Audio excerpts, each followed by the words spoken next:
ओम नमः श्रीदेव्यः। ओम नमः श्रीदेव्यः।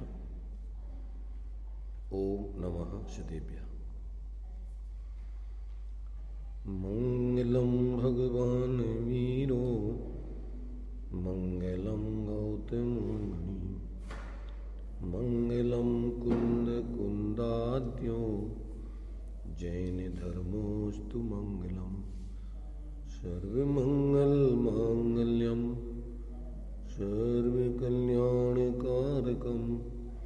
प्रधानम सर्वधर्माणां जैनम जयतु शासनम जैनम जयतु शासनम। वंदितु सर्वसिद्धि ध्रुवमचलमणोभवं गतिं पत्ते मोक्षामि समय बाहुड़ मिणमोषुध केवली भणिदं नमः समय साराय श्वानभूत्या चकासते चित्सुभावाय भावाय सर्वे भावांतरच्छिदे।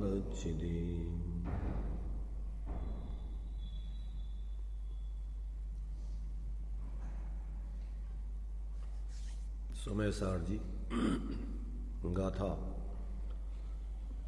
91 चलेगी। इसमें अब आचार्य कहते हैं कि जब आत्मा के 3 प्रकार के परिणाम विकार का कर्तृत्व होता है तब पुद्गल द्रव्य अपने आप ही कर्म रूप परिणमित होता है। क्या सिद्ध कर रहे हैं अभी यहां? जब जीव अपने 3 प्रकार के परिणाम विकार को अर्थात मिथ्यात, अज्ञान और अवृत्ति रूप ऐसे परिणाम विकार को स्वयं प्राप्त होता है, उसका कर्ता बनता है, तब पुद्गल द्रव्य अपने आप ही कर्म रूप परिणमित होता है। अपने आप ही अर्थात विकारी परिणामों का निमित्त स्वयं पा करके और पुद्गल कर्म वर्गणाएं ज्ञानावर्णादिक कर्म रूप परिणमित होती हैं। ऐसा जीव के विकारी परिणामों का और कर्मों की वर्गणाओं का ज्ञानावर्णादिक कर्म रूप परिणमन करने का सहज और निमित्त नैमित्तिक संबंध है। सहज एक दूसरे के कर्ता नहीं है, पर अनादिकाल से जीव का ऐसा ही सहज निमित्त नैमित्तिक संबंध चल रहा है। संसार में ऐसे निमित्त नैमित्तिक संबंध बहुत बन रहे हैं। सूर्य उगता है, कमल खिल जाते हैं, चकवा चकवी बिछड़ जाते हैं, रात्रि होती है, चकवा मिल जाते हैं, चकवा चकवी रात्रि होती है, बिछड़ जाते हैं, कमल बंद हो जाते हैं। तो ये सब काम, बरसात होती है, अनेक प्रकार के कौन से कुकरमुत्तादि हरे पेड़ पौधे और जानवर आदि अनेक प्रकार के उत्पन्न हो जाते हैं बरसात के। तो ये सब सहज ही निमित्त नैमित्तिक संबंध है, इसमें कर्ता कर्म संबंध नहीं है। माने एक दूसरे के कोई कर्ता नहीं है, परंतु ऐसा ही निमित्त नैमित्तिक संबंध अनादिकाल से बन रहा है। तो अब ऐसे उस संबंध को कहते जीव के विकारी परिणाम किसने किए? तो कहते किसी ने नहीं किए।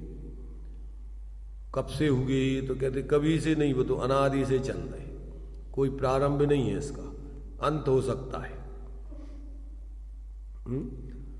तो अब उस बात को यहाँ पर स्पष्ट कर रहे हैं कि भाई ये जो है कर्ता कर्मपना न होने पर भी जीव के विकारी परिणामों का और कर्मों के उदय का और जीव के विकारी परिणामों का कर्ता कर्म संबंध नहीं होने पर भी ऐसा ही सहज निमित्त नैमित्तिक संबंध बन रहा है। तो अब इस 91 नंबर की गाथा में इसी बात को स्पष्ट कर रहे हैं। देखिए गाथा है, जम कुणदि भाव मादा कत्तासो होदि तस्य भावस्य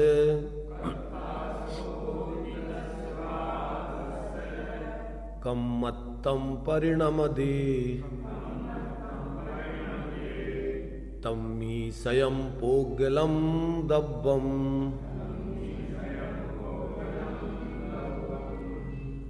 जो भाव जीव करे स्वयं उस भाव का करतावने उसे ही मैं गल दत्तयम कर मत रूप ही परिणमे। क्या कह रहे हैं? आत्मा अयम आत्मा यम भावम, जिस भाव को करोति करता है, तस् भावस्य उस भाव का, सा वह आत्मा, कर्ता भवति कर्ता होता है, तस्मिन् उसके कर्ता होने पर पुद्गलम द्रव्यम पुद्गल द्रव्य स्वयं अपने आप कर्मत्वम कर्म रूप ज्ञानावरणादिक 8 कर्म रूप परिणमति परिणमित होता है। अब ये क्या है? ऐसा सहज ही संसार में निमित्त नैमित्तिक संबंध बहुत बन रहा है, इसलिए जीव को उसमें कर्ता कर्मपने की भ्रांति हो जाती है, और यही भ्रांति मूल संसार का कारण है। भ्रम, निमित्त नैमित्तिक संबंध में कर्ता कर्मपने की भ्रम से ही ये जीव चतुर्गति संसार में भटक रहा है। टीका, आत्मा स्वयं ही उस रूप परिणमित होने से जिस भाव को वास्तव में करता है, आत्मा जिस भाव रूप परिणमित होता है उस भाव का वह आत्मा स्वयं ही करता होता है। उसका वह साधक की मंत्र साधने की भांति करता होता है।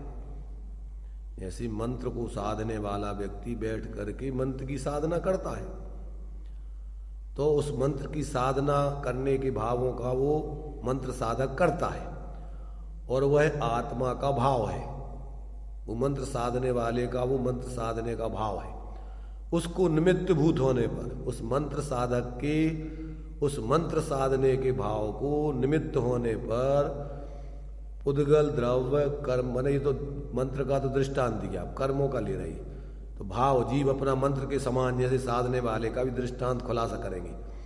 निमित्त भूत होने पर पुद्गल द्रव्य कर्म रूप स्वयं परिणमित होता है, इसी बात को स्पष्टतया समझाती है। अभी तो दृष्टांत और सिद्धांत सामान्य से बता दिया, अब उसी का खुलासा करती है। जैसे साधक उस प्रकार के ध्यान भाव से स्वयं ही परिणमित होता हुआ ध्यान का, उस ध्यान भाव का करता होता है, और वह ध्यान भाव भी समस्त साध्य भावों को, यानी साधक की साधने योग्य भावों को, जिस उद्देश्य से वो साध रहा है मंत्र को, जैसे कि रावण ने बहुरूपिणी विद्या की साधा, उसको मंत्रों के द्वारा उसकी साधना की, और वो तो उसने मंत्र को अपने अंदर ध्यान करके उसकी साधना की, और बहुरूपिणी विद्या उसको साध्य हो गई अपने आप। उसने उस बहुरूपिणी विद्या को कुछ नहीं किया, उसने तो अपने अंदर मंत्र के ध्यान किया, और उस मंत्र के ध्यान करने से बहुरूपिणी विद्या अपने आप उसको सिद्ध हो गई। तो ये कह रहे हैं कि इस प्रकार से कहते वह साधक ध्यान भाव से स्वयं ही परिणमित होता हुआ ध्यान का करता है, और वह ध्यान भाव समस्त साध्य भावों को जिस उद्देश्य से वो साध रहा था उस भावों को अनुकूल होने से, निमित्त मात्र होने पर साधक के करता हुए बिना, माने उसको उस बहुरूपिणी विद्या में कुछ नहीं किया, उसके करता हुए बिना उसने तो अपने मंत्र की साधना करने का कार्य किया और वो बहुरूपिणी विद्या अपने योग्यता से स्वयं उससे सिद्ध हो गई। ये तो यानी दृष्टांत। उसी बिना, जैसे सर्प के मंत्र को उतारने वाला अपना मंत्र जपता है और सर्प का जहर जिसको चढ़ गया है वह विष चढ़ा हुआ विष जो व्याप्त हो गया था स्वयं ही उतर जाता है। उसके लिए कोई मंत्र के उतारने उसके लिए उसके विष के उतारने में कुछ नहीं किया, उसने तो अपने में सिर्फ मंत्र का जाप किया और सहज ही उसके जिसको विष सर्प ने काटा था उसका जहर उतर गया। तो उसको व्याप्त सर्पादिक का विष व्याप्त विष स्वयं उतर जाता है। स्त्रियां स्वयं विडंबना को प्राप्त हो जाती हैं। क्या मतलब? वशीकरण मंत्र होते हैं। वशीकरण मंत्र से जो मंत्र साधने वाला उस मंत्र को जपता है और वो स्त्रियां इस प्रकार की बस में होकर विडंबना को प्राप्त हो जाती हैं। विडंबना माने जो नहीं करने लायक कार्य है, ऐसे विशेष प्रकार की क्रियाएं प्रवृत्ति करती हैं। जो अपन बोलते ना, वो कौन सा सम्मोहिनी विद्या, सम्मोहित करके वो जहां जैसा कहता है, जैसे वो आता ना सम्मोहन, वो आता किसी उस पिक्चर में आता है, बैठ जा, बैठ गई, खड़ी हो गई, खड़ी हो गई, जो भी कहे वो आदेश देवे वो कार्य करेगी।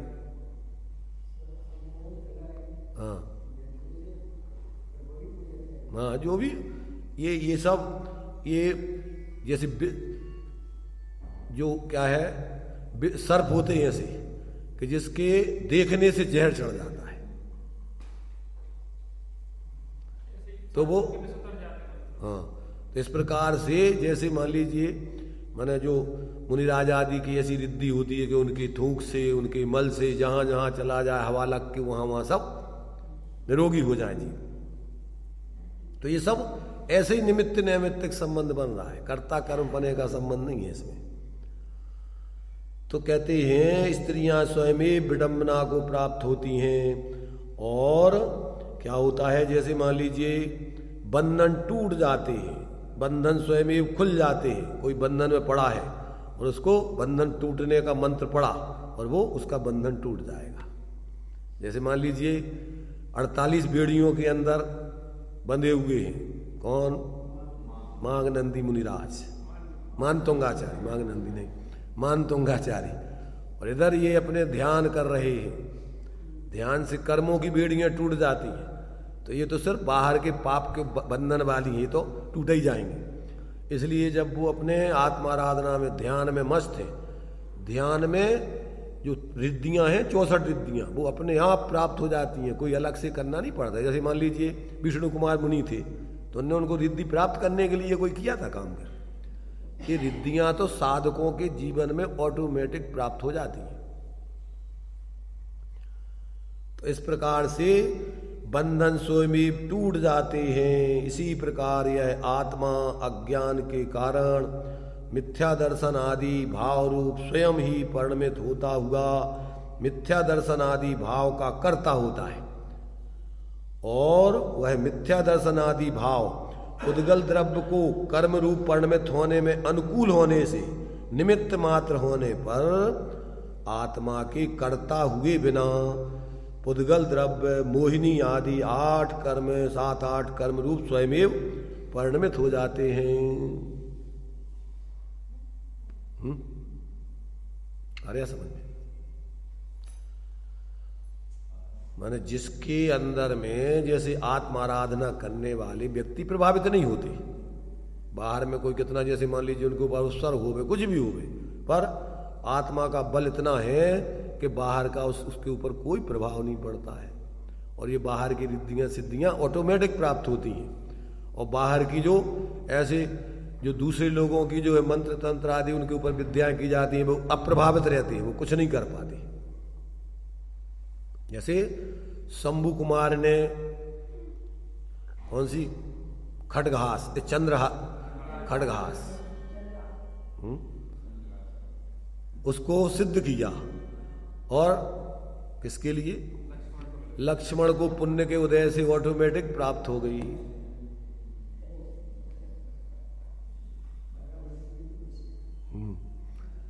तो 12 वर्ष की तपस्या से उसने तो सिद्ध की, और पुण्य का उदय इसका विशेष था, तो इसके लिए अपने आप सिद्ध हो गई, अपने आप इसके पास इसी के। हाँ, शंभु कुमार की गर्दन उसी से कट गई फिर। तो मतलब ये है कि जिसका विशेष तीव्र पुण्य होता है, माने आत्मबल के प्रभाव से, साथ ही साथ पुण्य आदि, उसके सामने कोई विद्याएं कार्य नहीं करती हैं। ये लौकिक दृष्टि से निमित्त नैमित्तिक संबंध बहुत बन रहे हैं, परमार्थ के क्षेत्र में इनका कोई प्रयोजन नहीं है।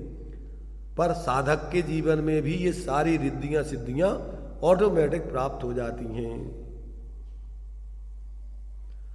तो यहां कह रहे ऐसा निमित्त नैमित्तिक कर्मों के बंधने में और कर्मों की छूटने में भी ऐसे ही निमित्त नैमित्तिक संबंध है। जीव तो अपने स्वरूप की आराधना करके निर्विकल्प ध्यान में जाता है, और बंधे हुए कर्म ऑटोमेटिक निर्जरित हो जाते हैं, नष्ट हो जाते हैं, परिवर्तित हो जाते हैं। ये सब ऑटोमेटिक विकारी परिणाम करता है, और कर्मों का आश्रय बंद हो जाता है। उसके निमित्त से बाहर में सारे अनुकूल प्रतिकूल संयोग मिलते हैं। ये सब ऑटोमेटिक सहज निमित्त नैमित्तिक व्यवस्था चल रही है। तो यहां कहते हैं कि भाई देखो भावार्थ, यहां कर्ता कर्म पने की वास्तविकता क्या है और निमित्त नैमित्तिक संबंध की स्थिति क्या है, दोनों को यहां पर बताया जा रहा है। परमार्थ की सिद्धि और व्यवहार की सिद्धि, निषेध किसी का नहीं किया जा रहा है। निषेध किया जा रहा है तो मिथ्या मान्यता का, अज्ञान का। जो जैसा 7 तत्वों का स्वरूप जैसा है, 9 पदार्थों का वैसा जानो मानो, और आत्मकल्याण करना है तो परावलंबन छोड़ के अपने एकत्व भक्त स्वरूप की आराधना करके और सुखी हो, वीतराग विज्ञानता पूर्वक सुखी हो, ये विधि है। तो यहां कोई अकेले क्षयोपशम ज्ञान में समझ करके और छल ग्रहण करके अपने विषय कसाय पोषण करने की बातें नहीं चल रही हैं। यहां तो सत्य को, तत्व को समझकर वीतराग विज्ञानता की सिद्धि करने का उपदेश दिया जा रहा है। यहां ये सब लौकिक व्यवस्थाएं भी बताई जा रही हैं। तो इससे तुम तंत्र मंत्र विद्या सिद्ध करने लग जाओ तो तुम जानो। रावण ने जितनी ताकत बहुरूपणी विद्या सिद्ध करने में लगाई, और उतना ही अगर स्वरूप ध्यान में लगाता तो उसके लिए मोक्ष हो जाता। वही ताकत तुम्हारी बहिर्मुक्ता के कार्यों में लगाओ तो यहां पर तुम्हारी शक्ति का अपव्यय होकर के संसार में घूमोगे। इसलिए विष्णु कुमार मुनिराज को रिद्धियों सिद्धियों की कोई ख्वाहिश नहीं थी, कोई सिद्धि नहीं की। वो तो आत्माराधना के साथ साथ सहज उपलब्धि हुई थी, और उनको पता भी नहीं था। वो तो जाकर के जब क्षुल्लक ने बताया तब जाकर के उनको पता पड़ा। ब्रह्मचारी ने, उसने जो है क्षुल्लक का बेसारी धारण करके जो बताया, तब उनको पता पड़ा। और तब जाकर के फिर उनने कहा चलो भाई, अब उनको भाव आ गया। काय का भाव आ गया? उनको मुनिराजों के ऊपर विशेष अनुराग पैदा हो गया। यदि नहीं होता तो वो पद छोड़ करके उस कार्य को नहीं करते। मुनिराजों को ये कार्य करना, ऊंचा पद छोड़ के नीचा कार्य करना योग्य नहीं है, क्योंकि उनको मुनि का पद छोड़ करके गृहस्थ का पद, अविरत दशा का पद धारण करना पड़ा।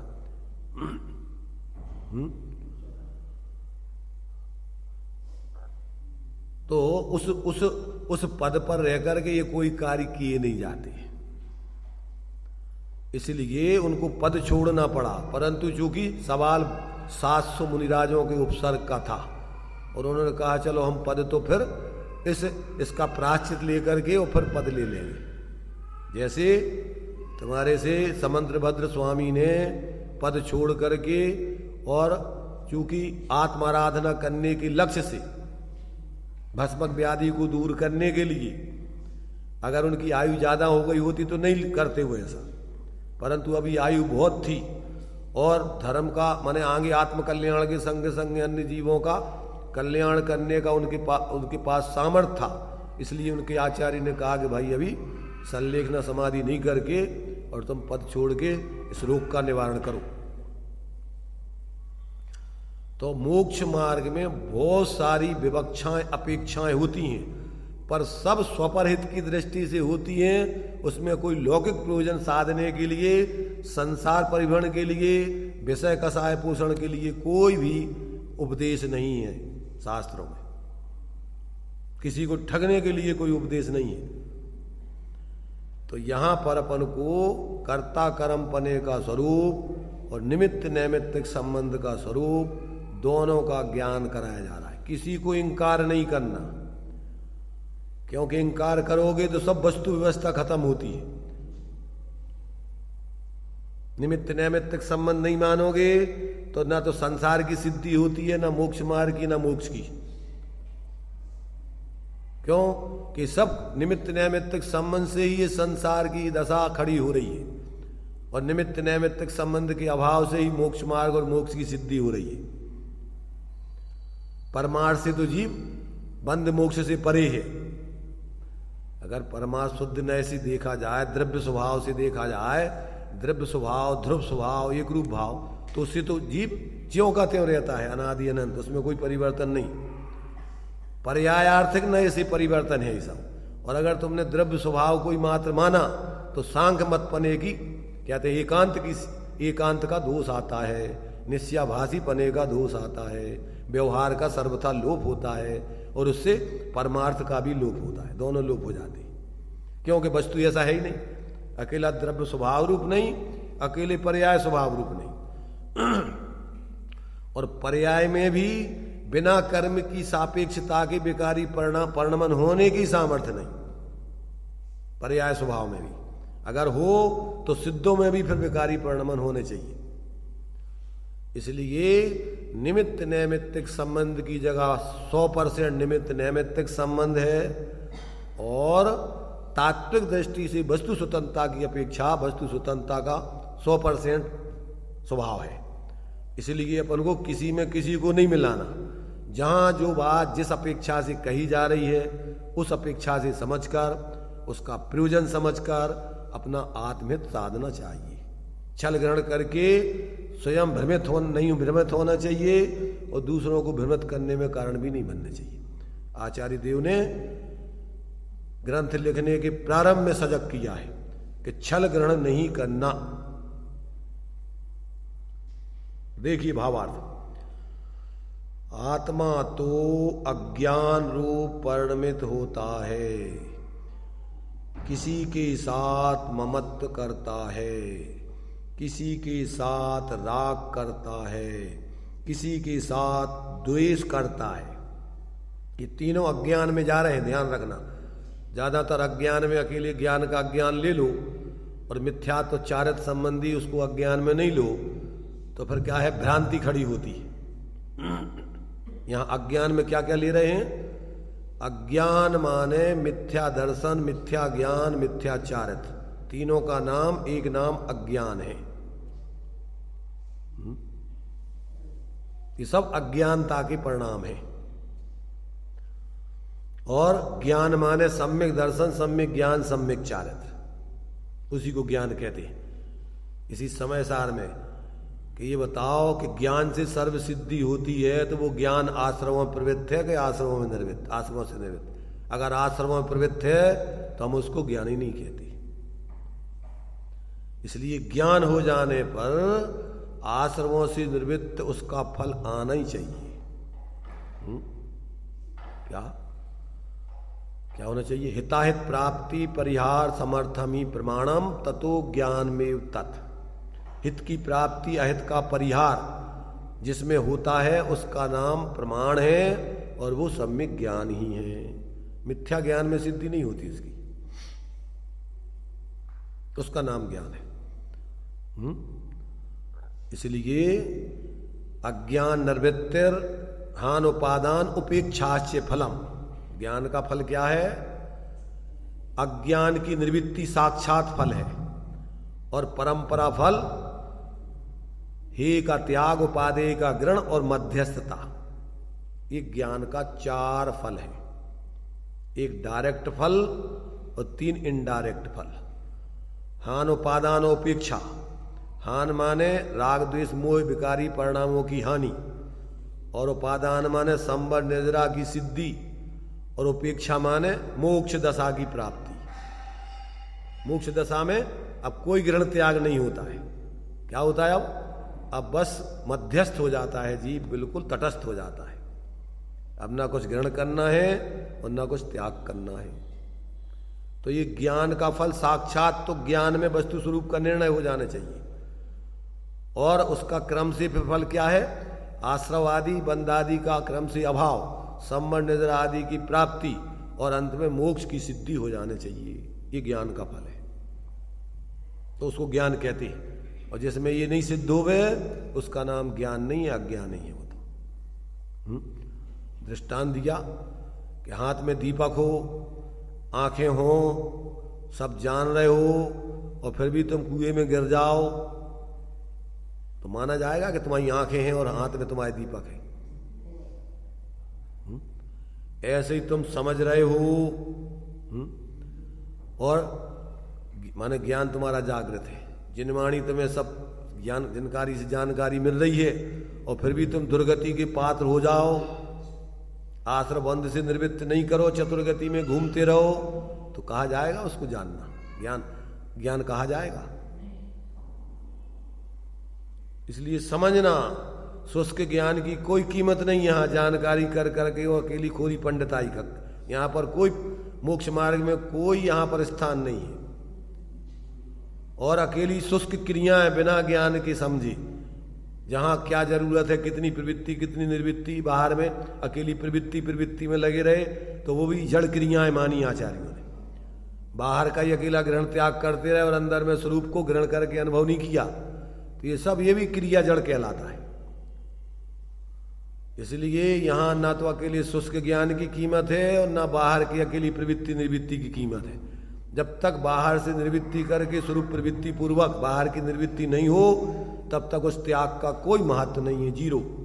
अनंत बार ऐसा त्याग जीव ने साधु बन के किया है। मुनि वृद्धार अनंत बार ग्रेव को उपजायो, पे निज आत्म ज्ञान बिना सुख लीस न पायो। ताते जिनवर कथित तत् अभ्यास करीजे, संशय विभ्रम मोह त्याग आप। ये इसके लिए अपन को ये सब जिनवाणी पढ़ना, क्योंकि सर्वज्ञ के बिना वस्तु स्वरूप को बताने वाला तीन लोग में कोई नहीं। बिना आगम के पढ़े और कोरे ऐसे ही अकेले तुमने ना तो समझे 11 प्रतिमाओं का स्वरूप और प्रतिमाएं ले लें। तो सबसे पहले दर्शन प्रतिमा है, 25 दोष रहे सम्यक दर्शन को धारण करना पहली प्रतिमा का, और सप्त व्यसन का त्याग करके वो फिर अष्टमूल गुण धारण करना, उसका नाम पहली प्रतिमा है। तो ज्यादातर लोग ना तो उनका स्वरूप समझते, ना जीवन में उसकी सिद्धि होती, और बाहर में अकेले कर लो। तो उसके लिए हमने जो दिया है ये रत्नगण श्राप का चार्य जी में जो 11 प्रतिमाओं का स्वरूप दिया है, तो उसमें जो है 11 प्रतिमाओं में अपने लिए क्रम से पूर्व पदों के साथ आगे के पद होता है। पहले आगे की प्रतिमा जो है वो होने चाहिए, फिर दूसरी प्रतिमा पीछे पीछे, आगे का पीछे का पाठ, और आगे पीछे का आगे का पाठ पीछे सपाट, ऐसा नहीं होना चाहिए। तो इस 11 प्रतिमाओं का उपसंहार के रूप में हमने लिखा, क्या लिखा देखो, सारांश 11 प्रतिमाओं का स्वरूप। सम्यक दर्शन ज्ञान को पा, आरंभ संग भवि शीघ्र तजो, एक साथ नहीं त्याग सको तो क्रम क्रम से ही त्याग करो। क्यों? बिना त्याग के राग देश की आकुलता नहीं मिटती है। अगर बाई परिग्रह आदि आरंभ सारंभ का त्याग नहीं करोगे तो राग देश आदि की आकुलता मिटने वाली नहीं है। राग देश की निवृत्ति के लिए चारित्र को ग्रहण किया जाता है, उसका प्रयोजन ये है। अकेली कोरी बाहर की गिनती अकेली, इसके लिए देखो आगे क्या लिखा, सम्यक दर्शन ज्ञान को पा। पहले तो सम्यक श्रद्धा धार से बहु सम्यक ज्ञान, और सम्यक ज्ञानी हुए बहुरी दृढ़, सब शास्त्रों में यही लिखा है। या बिन ज्ञान चरित्र, बिना सम्यक दर्शन के ज्ञान चारित्र की सिद्धि नहीं होती। तो भोले जीव कुछ समझते नहीं, प्रतिमाओं का स्वरूप समझते नहीं है, और प्रतिमा 1 2 3 4 5 6 देने वाले देते रहते, लेने वाले लेते रहते, और उसमें उनका प्रयोजन दूसरा ही है कोई। अब भोले जीव तो समझते नहीं बेचारे। इसलिए भाई देखो, अपने यहाँ जैनत्व में सप्तव्यसन आदि और बाहर में रात्रि भोजन त्याग आदि, देव दर्शन आदि, तो ये जैनत्व का सामान्य मूल गुण है। ये तुम्हारा माने एक जैन कुल में पैदा होने वाले की चीज है, नैतिकता की बात है। अपने जैनत्व का व्यवहार से लक्षण है। निश्चय से तो सम्यक दर्शन ज्ञान के बिना जैनत्व सम्यक निश्चय प्राप्त होती नहीं है। पर जैन कुल में आ जाने पर ये लक्षण तो जैनों की दिखाई देते बाहर में। रात्रि भोजन नहीं करना स्थूल पापों से निर्वृत्ति का काम है, जिससे आप दुर्गति के पात्र न बनो। तो इसमें जो विधि पूर्वक वैज्ञानिक तरीके से अगर प्रतिमा ली जाती हैं तो तुम्हारा मोक्ष मार्ग खड़ा होता है। और अगर बिना समझे हुए और भ्रम पूर्वक मात्र अपन को बाहर में धर्मात्मा दिखने के लिए, अथवा बिना समझे हुए व्यवहार से ले लिया और अंदर परमार्थ नहीं समझा, तो संसार का नाश तो नहीं होता है। तो देखो क्या कह रहे, प्रतिमाओं का स्वरूप क्या, सम्यक दर्शन ज्ञान को पा, आरंभ संग भवि शीघ्र तजो। पहले तो पूर्ण त्याग सकते हो तो पूर्ण निर्वृत्ति लेके स्वरूप आराधना करो उत्कृष्ट। पूर्ण नहीं त्याग पा रहे तो अपने यहाँ विधान क्रम से बहुत है। ये नहीं है कि तुम इकट्ठा जो ले लो, अपन तो कीजिए शक्ति प्रमाण। अगर आप व्रत नहीं भी ग्रहण कर पा रहे तो कम से कम तत्वों का अभ्यास करके मिथ्यात्व और अज्ञान का नाश करके सम्यक दृष्टि तो बनवाई। सम्यक दर्शन दुर्गति से बचाता है, समझ रहे। सम्यक दृष्टि को दुर्गति नहीं होती, सम्यक दर्शन दुर्गति से बचाता है। सम्यक ज्ञान तुम्हें वस्तु स्वरूप का यथार्थ ज्ञान प्राप्त कराता है और लोक में तुम्हारी महत्ता प्रसिद्धि दिलाता है वस्तु स्वरूप का यथार्थ ज्ञान होने पर। और चारित्र से शांति मिलती है और लोक में पूज्यता प्राप्त होती है। व्यवहार चारित्र से लोक में पूज्यता और परमार्थ चारित्र से आत्म शांति की प्राप्ति होती है। तो ये अपन को जो है ये पूरा का पूरा वैज्ञानिक धर्म है जैन धर्म। जैन धर्म कोई रूढ़िवादी धर्म नहीं है। जैन धर्म किसी व्यक्ति विशेष का धर्म नहीं है। जैन धर्म किसी संप्रदाय विशेष का धर्म नहीं है। ये तो जीव मात्र का, जैन जाति नहीं है, धर्म है। जातियां तो अपन को ब्राह्मण क्षत्रिय वैश्य शूद्र ये 4 हैं और चारों जाति के जीव धर्मात्मा हो सकते हैं। इसमें क्यों कि समूषण में कोई जाति पाति से धर्मात्मा नहीं हुए। जितने भी मनुष्य थे वो सब एक ही कोठा में बैठते थे। चतुर्वेद संघ के लिए क्या वहां पर अलग अलग व्यवस्था थी, तो उसमें कोई जाति पाति की व्यवस्था नहीं थी। मनुष्यों का कोठा 12 कोठाओं में कितने कोठे थे मनुष्यों के?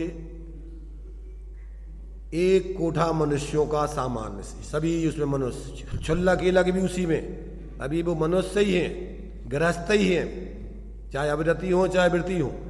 जब तक लंगोटी मात है तब तक वो मनुष्यों के कोठे में बैठेंगे। स्त्रियां सब अर्जिकाएं हो चाहे कोई हो, सारी स्त्रियां एक कोठे में बैठेंगी। अभी स्त्रियां कोई महावृत्ति नहीं है, सामान्य से अविरति हो और चाहे देशवृत्ति हो। पंचम गुण स्थान होता है, उपचार से महावृत्ति है, उनका एक ही कोठा है, अलग से नहीं है, कोई महावृत्ति नहीं है अर्जिकाएं, इसलिए उनको एक ही कोठा है। मुनिराजों का अकेला सिर्फ एक कोठा है, उसमें चारों ज्ञान के धारी जितने भी हैं सम्यक ज्ञानी दिगंबर संत साधु सब उसी में बैठेंगे। तो 3 कोठे मनुष्यों के हैं, एक कोठा त्रयंचों का है और बाकी 8 कोठे देव देवांगनाओं के हैं। और बीच में भगवान अरहंत विराजमान है, उपदेश दे रहे हैं किसको? जीवों को, जैनों को नहीं। वो तो जैन मैन कुछ नहीं है, सब जैन बैठे हुए हैं। जितने भी 12 कोठों में बैठे हुए हैं वो कौन बैठे हुए हैं? सब जैन बैठे हुए हैं, जिन आज्ञा को सुन रहे हैं। इसलिए अपना तो ये बहुत क्षुद्र, वर्तमान में लोगों ने धर्म के नाम पे बहुत क्षुद्रता धारण कर रखी है। जाति पाति ये सब, ये तो तुम्हारी लोक व्यवस्था के लिए थी सब। क्षत्रिय ब्राह्मण वैश्य जो रक्षा कर सकते हैं उनके लिए क्षत्रिय पद दिया गया। ब्राह्मण तो बाद में बनाया भरत चक्रवर्ती ने, मूल में तो 3 ही व्यवस्थाएं थी। धर्म की कोई व्यवस्था अलग से नहीं बनती, धर्म तो जो साधना करे सो धर्मात्मा। इसलिए व्यापार करने के लिए, लेन देन करने के लिए वैश्य थे, सेवा करने के लिए शूद्र थे। कोई नीच ऊंच की बात नहीं थी ये। घर में भी अपन ने व्यवस्था बना ली कोई, तो उससे ऊंच नीच नहीं हो जाता कोई। इसलिए जब तक व्यक्तियों को ऐसे तत्व का ज्ञान नहीं होता है, तब तक वे अपने मनमाने तरीके से विचार करके धर्म के नाम पर, न हिंदू धर्म है, न मुसलमान धर्म है, न अलग से कोई ऐसा जैन धर्म है। जैन धर्म माने जाति के आधार पर, जो जैन जातियों वाला धर्म है। यहाँ तो जैन 4 जो जातियां हैं वो तो लौकिक व्यवस्था के आधार पर थी। पारमार्थिक दृष्टि से तो सभी जीव भगवान जनेन्द्र के उपदेश को सुनकर अपना कल्याण कर सकते हैं। इसलिए सब जीव जैन धर्म धारण करने के अधिकारी हैं। ये जाति पाति वाला धर्म नहीं है, ये तो वस्तु व्यवस्था को बताने वाला धर्म है। आज अपन ने सांप्रदायिक माने जातियों का धर्म मान लिया। हिंदुओं का धर्म अलग होगा हो, मुसलमानों को अलग होगा हो, ईसाइयों को अलग होगा हो, जैनों को अलग होगा हो। जैनों में अभी श्वेतांबरों को अलग होगा हो, दिगंबरों को अलग, दिगंबरों अभी 13 पंथियों को अलग होगा हो, 20 पंथियों का अलग, और फिर 13-20 में अभी निश्चय वालों को अलग होगा हो, व्यवहार वालों को अलग होगा। कितने प्रकार के धर्म हो गए। पर उन निश्चय वालों में भी अलग अलग है। कितने कितने संप्रदाय बने हुए देखो तो जरा मिथ्यात्व में। सोनगढ़ को अलग, जयपुरों को अलग, अलग अलग अलग अलग, फिर एक व्यक्तियों को अलग। माने मिथ्यात दशा में जीव की ऐसी दुर्दशा होती है, मिथ्या दृष्टि का कोई एक मत नहीं होता है। कभी कुछ, कभी कुछ, कभी कुछ, कभी कुछ। तो क्या क्या है यहां पर कि सम्यक दर्शन 11 प्रतिमाओं का स्वरूप। संक्षेप में आचार्य समंत्र भद्र की 11 प्रतिमाओं का स्वरूप जो दिया है, उसका हमने उपसंहार में एक एक पद लिखा है। उस पद में पूरी 11 प्रतिमाओं का सारांश आया है। क्या लिया? सम्यक दर्शन ज्ञान को पा। देखो पहले सम्यक दर्शन अधिकार है रत्नगण श्रावकाचार्य में, दूसरा सम्यक ज्ञान अधिकार है, और तीसरा सम्यक चारित्र अधिकार है। फिर सम्यक चारित्र के अधिकार में 5 अणुव्रत, 3 गुणव्रत, 4 शिक्षाव्रत, ये सब, और फिर 11 प्रतिमाओं का स्वरूप दिया है। तो ये क्रम है उस ग्रंथ का पूरा। तो उसका पूरा सार है कि सम्यक दर्शन ज्ञान को पा, आरंभ संग भवि शीघ्र तजो, एक साथ नहीं त्याग सको तो क्रम क्रम से ही त्याग करो। क्यों? कि बिना त्याग के राग देश की आकुलता नहीं मिटती है। तीसरे अधिकार में आचार्य देव ने यही हेतु दिया है। मोह तिमराप हरने, दर्शन लाभात वाप्त संज्ञाना, राग द्वेष निवृत्ति, चरणम प्रतिपद्यते साधु। राग देश की निवृत्ति के लिए आचरण बाह्य निवृत्ति करना। तो क्यों? कि बिना त्याग के राग देश की आकुलता नहीं मिटती है। तुम सोचो कि हम परिग्रह में बैठे बैठे और राग देश का अभाव कर दें, ऊंट पे बैठे बैठे बूट चुल्ले में चलते हुए ऊंट पे, तो ये तो असंभव है। ऐसे ही बाह्य परिग्रह में बैठे बैठे आरंभ सारंभ में, और तुम सोचो कि हम राग देश से निवृत्ति करके और बढ़िया जो है वीतराग दशा को प्राप्त कर ले, जो श्वेतांबर लोग मानते हैं। राजपाठ में उनके भगवान राजपाठ वाले हैं, श्रृंगार वाले। अपन देखो एक कोई शल्य हो वे जहां, तो शल्य के कारण से व्यक्ति शांति से नहीं बैठ पाता। तो बिना त्याग के राग देश की आकुलता नहीं मिटती है, और राग देश के त्याग बिना 11 प्रतिमा बस गिनती है। क्या अर्थ हुआ? अगर राग देश नहीं छोड़े और प्रतिमा 1 2 3 4 5 6 11 है, तो वे गिनती लगाओ जरा तुम प्रतिमा, इनसे कछु नहीं होने, तुम्हारा कल्याण नहीं होने है। हाँ, ये बिना अंक के बिंदियां हैं, लगाओ जरा बिंदियां कितना ही, उसे कछु उसकी सिद्धि होने वाली नहीं है। और अंक होवे तो उसका महत्व है। ऐसे ही मोह राग देश के त्याग करने के लिए सारा विधान है अपना, जितना भी है, चाहे मंदिर हो, चाहे त्याग हो, जो कुछ भी है। क्यों?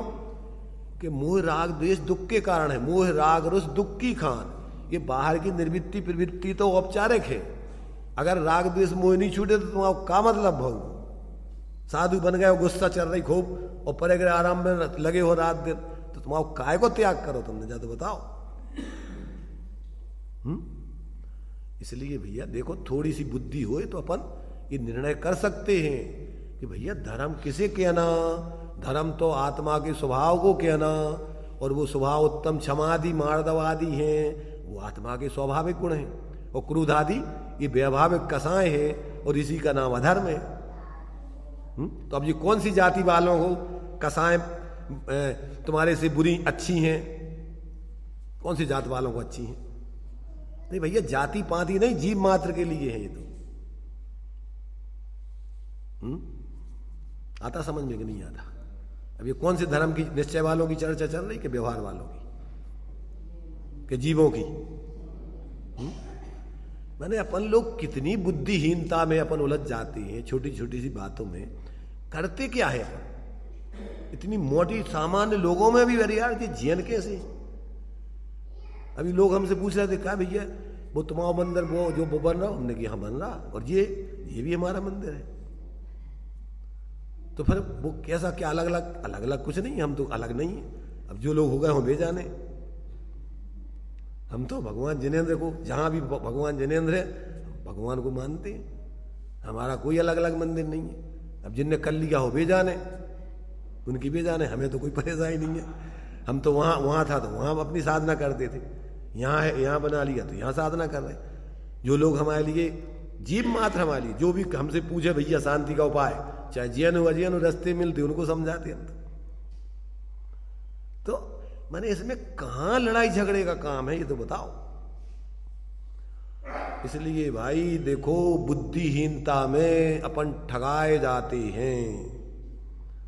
अगर खुद की बुद्धि गिरवी रख दोगे तो अपनी वास्तव में दुर्गति के पात्र बन जाएंगे। जब तक खुद अपनी बुद्धि का उपयोग नहीं करेंगे, आगम को पढ़ो, भगवान जिनेंद्र के उपदेश को समझो निष्पक्ष होके। जहां पक्षपात है वहां पर समझ में नहीं आ सकता है। निष्पक्ष होकर जिनवाणी को पढ़ो, एक एक बातें बिल्कुल दूध का दूध पानी का पानी करके आचार्यों ने लिखा है। इसलिए यहां कहते हैं कि भाई आत्मा तो अज्ञान रूप परिणमित होता है, किसी के साथ ममत्व करता है, किसी के साथ राग करता है, किसी के साथ द्वेष करता है, उन भावों का स्वयं करता है। कौन? अज्ञानी जी।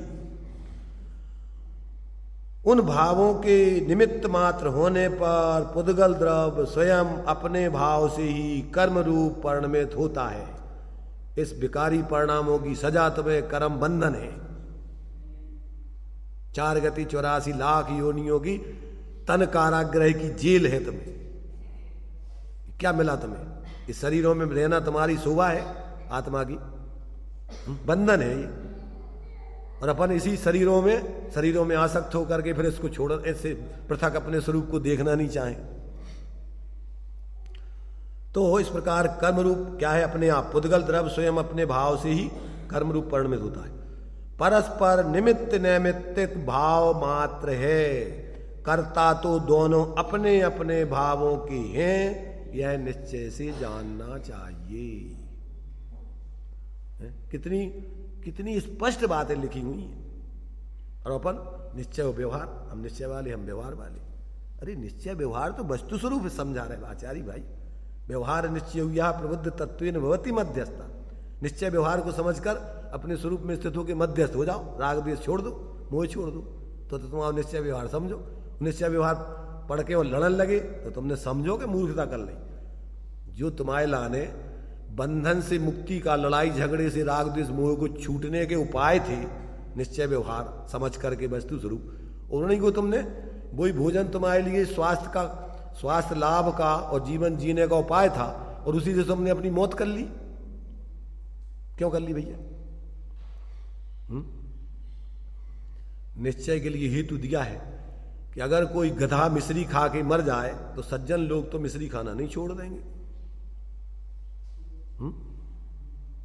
क्या भाई? अगर तुमने भाई मिश्री तो तुम्हारे लिए बढ़िया जो है खाने की चीज थी, अब तुमने उसकी विधि नहीं, जिसको नहीं खाना चाहिए उसने खा ली, जिसके लिए माने जो चीज उपयोगी नहीं थी, हानि थी। जैसे मान लीजिए जिसको डायबिटीज हो गई, वो डायबिटीज वाला व्यक्ति जो है मिठाई खा ले और फिर मर जाए, बीमार हो जाए, तब किसकी गलती है भाई? तेरे लिए जरूरी नहीं है ना वो डायबिटीज खाना। अभी तो जिस भूमिका में बैठा हुआ है, तेरे लिए क्या उपयोगी है उसकी प्रवृत्ति कर।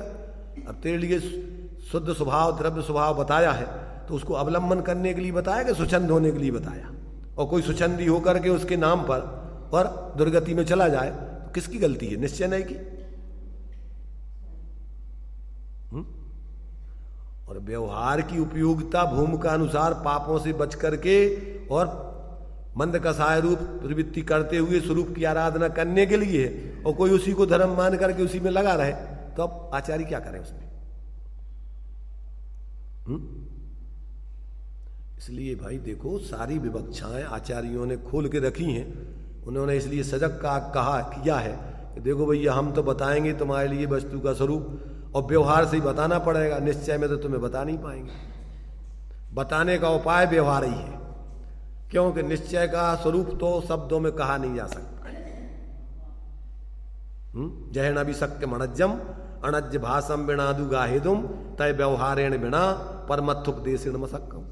तो अब हम बताना है तुम्हें परमार्थ एकत्व भक्त आत्मा, और तुम उसमें उसको न समझ करके भ्रम धारण कर लो तो हम क्या करेंगे उसको? इसलिए बड़ी समस्या है आचार्यों के सामने बताने की। क्यों? कि अब सामने वाला व्यक्ति जिस रूप में बता रहे हैं वो उस रूप में समझ के प्रयोजन साधे तब तो ठीक है, और नहीं साधे तो अब क्या करेंगे?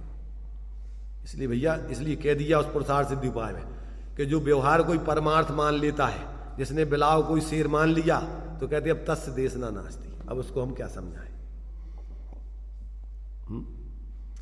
तो इस प्रकार से यहां कहते हैं कि निमित्त नैमित्तिक संबंध आपस में एक दूसरे का मात समझना, जीव के विकारी परिणामों का, कर्मों का कर्ता कर्मपना उसमें नहीं समझना, निमित्त नैमित्तिक मात संबंध समझना, क्योंकि दोनों कर्ता तो अपने अपने भावों के। अब तात्पर्य वृत्ति में अभी देखिए उसी बात को स्पष्ट किया है इन्होंने।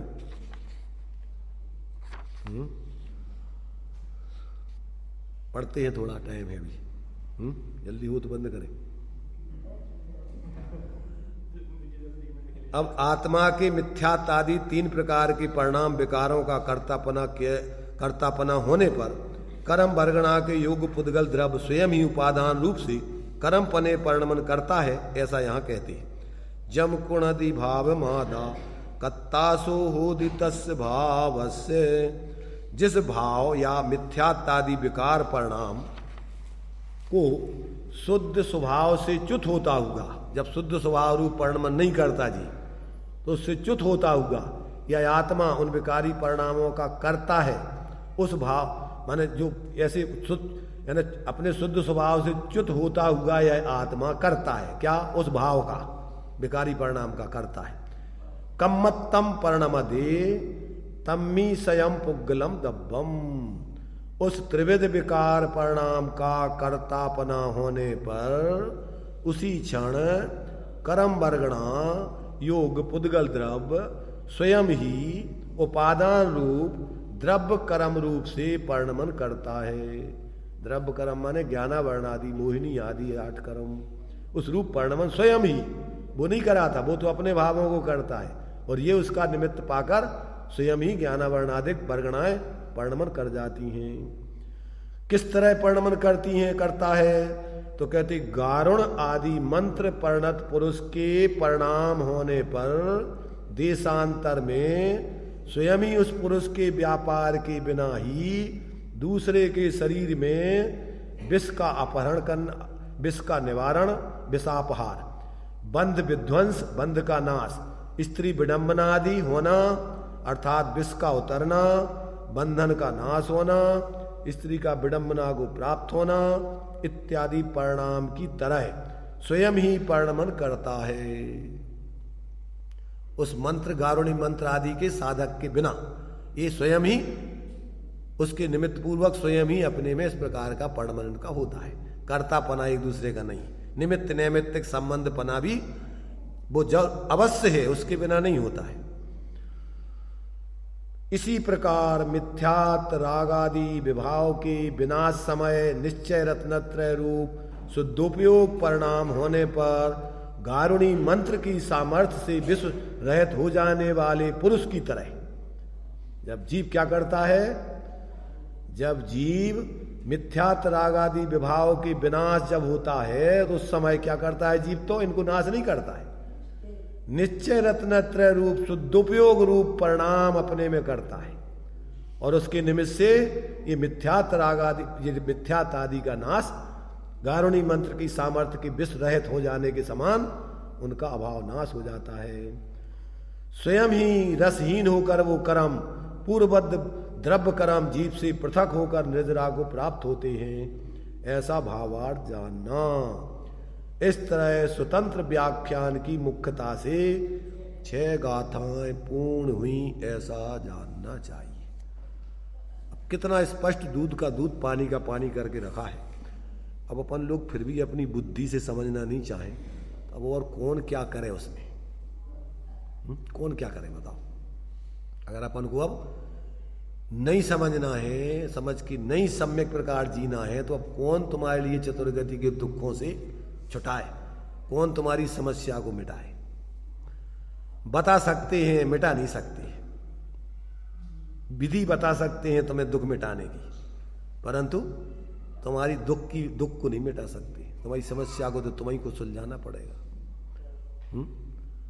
भोजन को खा के पचाना तुम्हें पड़ेगा। बना करके रख सकते हैं, पर खा के पचा नहीं सकते तुम्हारा। इसलिए आचार्यों ने तुम्हारे सामने सब भोजन बना के रख दिया है, तुम्हें मेहनत नहीं करना पड़े। अब तुम खा के पचा भी नहीं पाओ तब तुम्हारी तुम जानो।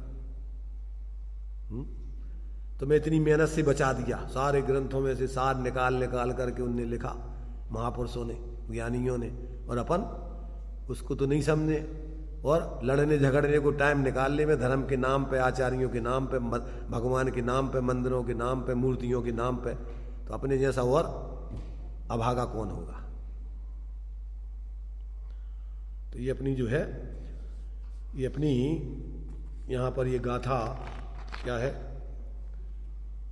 91 नंबर की गाथा अपनी ये कि जब ये जीव अपने 3 प्रकार के विकार परिणाम को करता है तब पुद्गल स्वयं ही अपने आप कर्म रूप परिणमित होता है। इस बात को स्पष्ट किया है। अब 92 नंबर की गाथा में यह तात्पर्य कहते हैं कि अज्ञान से ही कर्म उत्पन्न होते हैं, ज्ञान से नहीं। अब अज्ञान में क्या क्या है वो सब खुलासा करेंगे। एक शब्द में क्या कह रहे हैं अपन, एक ही शब्द नहीं पकड़ लेना। 387, 88, 89वीं गाथा में आत्मा का परिणमन 2 प्रकार से, एक ज्ञान रूप, एक अज्ञान रूप, और अज्ञान के 2 भेद किए, एक कर्म चेतना और एक कर्म फल चेतना। तो आचार्यों ने कहाँ कौन सी बात किस विवक्षा से लिखी है, और अपन उसको नहीं समझे तो कहीं का रोड़ा लगाओ तो तुम ही परेशान होगे। आचार्यों का कुछ नहीं जाना, इसलिए उनका वक्ता के अभिप्राय को नहीं कहते। वो जिस अभिप्राय से जो बात बता रहा है उस अभिप्राय से समझकर और जिस प्रयोजन से कह रहा है उस प्रयोजन को साधना, तो समझ लो कि तुम्हारा कल्याण होगा। और अगर तुमने उनने कहीं का कह रहा है तुम कहीं लगा लो, और उस किस प्रयोजन से कह रहा हो तुम कोई प्रयोजन लगा लो, तो फिर इसकी जिम्मेदारी तुम्हारी स्वयं की है, इसमें आचार्य कुछ नहीं करेंगे। तो इस प्रकार अपना 91 गाथा बहुत ही सुंदर जीवों के लिए वस्तु व्यवस्था को समझा करके मोक्ष मार्ग के गाथा में तुम्हारे जीवन को बदल देने की बात लिखी है आचार्यों ने। परंतु अपन जागृत होकर सुने समझे तो सुनते सुनते में ही अपनी मूर्ता है, अपना जहर उतर जाएगा, मिथ्यात ढीला पड़ जाएगा, और सुनते ही सुनते अंदर में अगर डुबकी लग जाए तो वहीं तुम्हारे मिथ्यात का नाश हो के आत्मबोध हो जाएगा। चलिए, तय हो गया।